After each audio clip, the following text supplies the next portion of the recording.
बिस्मिल्लाहिर्रहमानिर्रहीम। अज़ीज़ तलबा अस्सलाम वालेकुम। आज जिस टॉपिक की तरफ हम बढ़ने जा रहे हैं प्यारे बच्चों वो है चैप्टर नंबर 8 कौमी यकजहती और खुशहाली। इसका एक क्वेश्चन नंबर 4 है जिसके बारे में आज हम वजाहत के साथ पढ़ेंगे। क्वेश्चन नंबर 4 ये है कि कौमी यकजहती और सालमियत की अहमियत वाज़ेह करें। कौमी यकजहती और सालमियत की अहमियत वाज़ेह करें। तो अज़ीज़ तलबा ये क्वेश्चन नंबर 4 आपके short syllabus short scheme of study के तहत क्वेश्चन नंबर 1 और क्वेश्चन नंबर 4 यानी चैप्टर नंबर 8 में से आपके सिलेबस में शामिल किए गए हैं।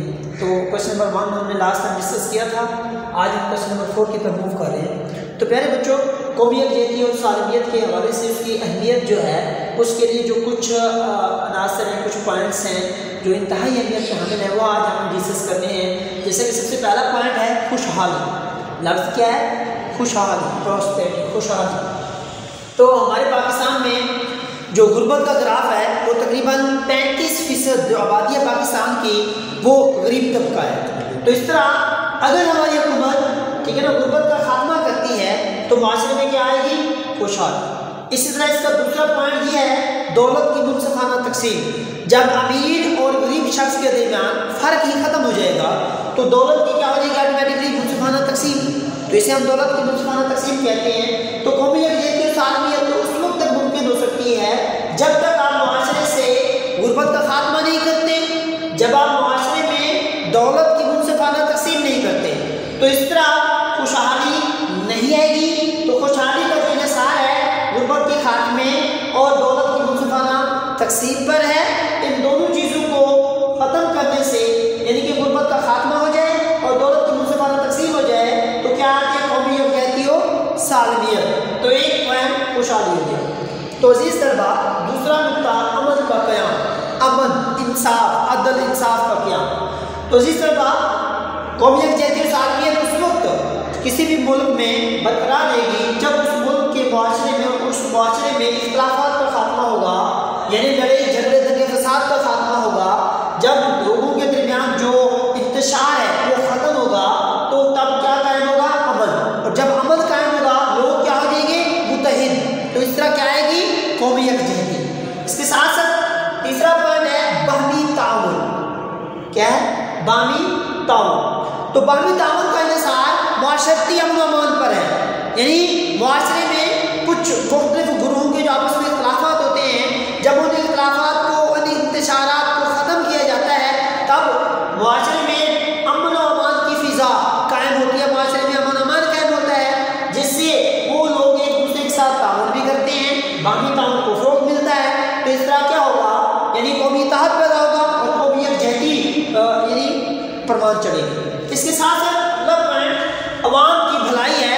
हमारे माशरे में अवामी भलाई के लिए सबसे बुनियादी चीज़ माशरती बुराइयों का खात्मा है। जब माशरे में शराब, चोरी, ज़िना और इस तरह की जितनी भी माशरती बुराइयां हैं सबका खात्मा नहीं किया जाता तब तक अवामी फलाह बहबूद मुमकिन नहीं है। इसके साथ साथ हर किस्म के इंतशार का खात्मा यानी हर किस्म के लड़ाई झगड़ों का खात्मा, इसके बगैर भी अवामी फलाह बहबूद मुमकिन नहीं है। अवाम की भलाई जो है वो बेसिकली इन दो यानी पॉइंट्स मुस्बित है। सबसे पहले कि अमन व अमान का कायम करना यानी आपस के मुख्तलिफ ग्रुप के इख्तिलाफ़ात का खात्मा और दूसरे नंबर मुआशरती बुराइयों का खात्मा। ये दो चीज़ें ऐसी हैं जो कौमी इत्तेहाद पैदा करने में सबसे बड़ी रुकावट है। तो इस तरह हम कह सकते हैं कि कौमी यकजहती अवाम की भलाई में मुजमिर है। इसके साथ साथ अगला पॉइंट है मजबूत इंतज़ामिया का क़याम, यानी मजबूत हुकूमत का क़याम, मजबूत इंतज़ामिया का क़याम उस वक्त तक मुमकिन नहीं हो सकता जब तक आप कौमी यकजहती और यगानत को फ़रोग़ नहीं देते। जब भी किसी मुआशरे में कौमी यकजहती और यगानत को फ़रोग़ नहीं दिया जाता तो कौमी इत्तेहाद मुमकिन नहीं है इसके बगैर। इसी तरह पुरअमन मुआशरा का क़याम, जब मुआशरा पुरअमन होगा यानी मुआशरे में तमाम अफराद यानी एक दूसरे के हकूक़ का, एक दूसरे के फ़राइज़ का लिहाज करेंगे, याद करेंगे, तो उस वक्त वो मुआशरा क्या होगा? पुरअमन मुआशरा कायम हो जाएगा। तो इस तरह मजबूत इंतज़ामिया उस वक्त तक यानी मजबूत इंतज़ामिया साबित नहीं होती जब तक कि एक तो उसमें मुआशरे में कौमी यकजहती और यगानत को फ़रोग़ न दिया जाए और दूसरा वो जो मुआशरा वो यानी अमन अमान का गहवारा न बन जाए। तो इस तरह अगला पॉइंट हमारे पास छठा पॉइंट है वक्त और दौलत के वक्त और दौलत के ज़िया से महफूज। तो डियर स्टूडेंट, वक्त और दौलत के ज़िया से एक दूसरे को उस वक्त महफूज किया जा सकता है जब लोगों का एक दूसरे से बाहमी जो ताल्लुक होगा वो करीबी होगा, यानी वो एक दूसरे के मसाइल को समझने की कोशिश करेंगे, मिल बैठ के मसाइल का हल तलाश करेंगे। तब क्या होगा, वक्त भी बचेगा और दौलत भी ज़ाया नहीं होगी। इसी तरह एक दूसरा मेन जो पॉइंट है कि एक ही काम को बार बार दोहराना, यानी एक काम को बार बार करना। हमारी हुकूमत को चाहिए कि वो जो मुख्तलिफ मुल्की मनसूबे हैं, इलाकाई मनसूबे हैं, बजाय एक ही मनसूबे को वो बार बार दोहराते रहें, कोई नए हिकमत अमली अपनाएं, कोई नए मनसूबे अपनाएं। तो इस तरह जब हम कौमी यकजहती और सालमियत की बात करते हैं तो कौमी यकजहती और सालमियत के हवाले से वक्त और दौलत के ज़िया से महफूज करना भी ये ज़रूरी है। इसी तरह हुकूमत को या मुआशरे को या मुआशरे में रहने वाले लोगों को नई पॉलिसी को भी फ़रोग़ देना चाहिए जो कि अवामी फलाह बहबूद के लिए क्या हो, ज़रूरी हो, और इस तरह की पॉलिसियाँ तरतीब देनी चाहिए जिससे वक्त और दौलत दोनों चीज़ों को महफूज किया जा सके। तो डियर स्टूडेंट, इसके साथ साथ हमारा अगला पॉइंट है फ़िरका वारियत का खात्मा। फ़िरका वारियत यानी ये बेसिकली फ़िरका वारियत जो है इंतहा पसंदी, यानी इससे इज्तनाब करने से, ठीक है ना, आपस में एक दूसरे के मसले मसाइल को समझने से, एक दूसरे को करीब यानी एक दूसरे के करीब होने के लिए ये चीज़ें इंतहाई ज़रूरी है। मुआशरे में अमन व अमान कायम करने के लिए हुकूमत की सबसे अवली जिम्मेदारी फ़िरका वारियत का खात्मा है, ठीक है ना। इस तरह हम कौमी यकजहती उस वक्त तक यानी कौमी इत्तेहाद पैदा नहीं कर सकते जब तक किसी मुआशरे में फ़िरका वारियत को मुकम्मल तौर पर उनकी बुनियादी जड़ों को ख़त्म न किया जाए। इसके साथ साथ जी अगला पॉइंट हमारे पास जमहूरी इक़्तिदार का फ़रोग़। जमहूरी इक़्तिदार के फ़रोग़ में ये चीज़ें जिनमें हम सर फहरिस्त पहले नंबर पर मसावत यानी कि मुआशरे के तमाम तबकों के साथ एक जैसा रवैया, एक जैसा सलूक और एक जैसे हकूक़ का मैसर होना। दूसरे नंबर पर इंसाफ यानी अदल इंसाफ को कायम करना। नेक्स्ट क़ुव्वत बर्दाश्त का होना, ये भी ज़रूरी चीज़ है। और इसके साथ साथ रवादारी, ठीक है ना, और आज़ादी। आज़ादी से मुराद मजहबी तौर पर आज़ादी है, इससे मुराद हमारे अक़लियतें भी शुमार की जाती हैं, ठीक है ना। तो ये वो हमारी जमहूरी कदरें हैं जो मज़हब इस्लाम जिनकी हमें इजाज़त देता है, जो मज़हब इस्लाम के आइन के मुताबिक हैं। जब तक किसी मुआशरे में जमहूरी इक़्तिदार को फ़रोग़ नहीं दिया जाता तब तक वो मुआशरा कौमी इत्तेहाद और अमन का गहवारा नहीं बन सकता। वहाँ कौमी इत्तेहाद और कौमी यकजहती मुमकिन नहीं हो सकती जब इन चीज़ों पर अमल नहीं किया जाएगा। इसके साथ साथ खुशहाल मुआशरे का क्या, हमेशा मुआशरा वही खुशहाल होता है जहाँ इस्तिसाल से पाक मुआशरा कायम किया जाए, यानी दूसरों का हक ना खाया जाए, ठीक है ना। जहाँ कोई शख्स किसी और का हक नहीं खाता, ठीक है ना, वहाँ पे काम मेरिट की बुनियाद पे किए जाते हैं। तो इसका मतलब ये है कि वो मुआशरा क्या है, अमन व अमान का गहवारा है। वो मुआशरा क्या है, वो यानी उसकी हिकमत अमलियाँ, उसकी जो पॉलिसियाँ हैं वो बेहतरीन है, इस तरह वो एक बेहतरीन मुआशरा शुमार किया जाता है। दूसरे लफ्ज़ में वो मुआशरा तरक्की की राह पर गामज़न है, जिसे हम आसान लफ्ज़ में खुशहाल मुआशरा कह सकते हैं। तो इस तरह हमारे पास नेक्स्ट पॉइंट है ज़िम्मेदार हुकूमत का क़याम। हुकूमत ज़िम्मेदार उस वक्त तस्वुर की जाती है जब हुकूमत अपने फ़राइज़ की सरअंजाम दही बेहसन तरीके से अदा करेगी।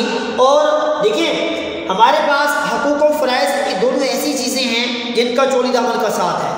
तो इसी तरह हुकूमत अगर अपनी कारकर्दगी, अपने तमाम जो हुकूमती इदारे हैं वो सही मानों में काम करेंगे तो वो हुकूमत क्या कहलाएगी, ज़िम्मेदार हुकूमत कहलाएगी। यानी हुकूमत का जो हक बनता है, जो अवामी हकूक़ हैं उनको सही मानों में, उनकी सहूलतों को सही मानों में मैसर करें, ठीक है ना। तो इस तरह वो हुकूमत जो अपनी आवाम को हर लिहाज से सहूलतें बहम पहुँचाती हैं, अपनी आवाम का ख्याल करती है, तो वो क्या कहलाती है, ज़िम्मेदार हुकूमत कहलाती है। इस तरह हमारे पास अगला पॉइंट है अक़लियतों के हकूक़ का तहफ़्फ़ुज़। अक़लियतें जिसको हम नॉन मुस्लिम कम्यूनिटी कहते हैं, तो पाकिस्तान की टोटल आबादी जिसका 97% जो है वो मुस्लिम आबादी पे यानी शामिल हैं, और बाकी जो 3% हैं वो अक़लियतें हैं जिनमें ईसाई शामिल हैं, पारसी शामिल हैं, हिंदू शामिल हैं, ठीक है ना, कादियानी शामिल हैं, इसके अलावा और भी बहुत से सिख वगैरह। तो कहने का मकसद ये है अक़लियतों के माल, जान, इज़्ज़त, आबरू की हिफाजत ये अक़लियतों के हकूक़ का तहफ़्फ़ुज़ कहलाता है, ठीक है ना। उनको मज़हबी तौर पर आज़ादी देना ये कौमी यकजहती के लिए ज़रूरी है क्योंकि वो हमारे मुल्क का हिस्सा हैं,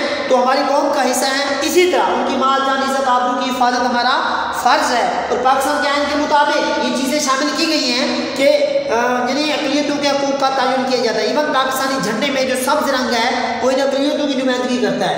इस तरह वक्त के तकाज़ों से हम आएंगे, वक्त के तकाज़ों से हम आएंगे। आसान लफ्ज़ों में अगर मैं इस पॉइंट को यूँ कहना चाहूँ कि वक्त के मुताबिक अपने आप को ढाल लेना, तो ये लफ्ज़ बेहतरीन होगा क्योंकि अगर हम वक्त की ज़रूरियात को मद्देनज़र रखकर बेहतरीन हिकमत अमली नहीं करते, प्रॉपर मनसूबाबंदी नहीं करते, तो साफ ज़ाहिर है हम दुनिया की तरक्की याफ्ता जो कौमें हैं, जो तरक्की पजीर कौमें हैं, उनसे बहुत पीछे रह जाएंगे।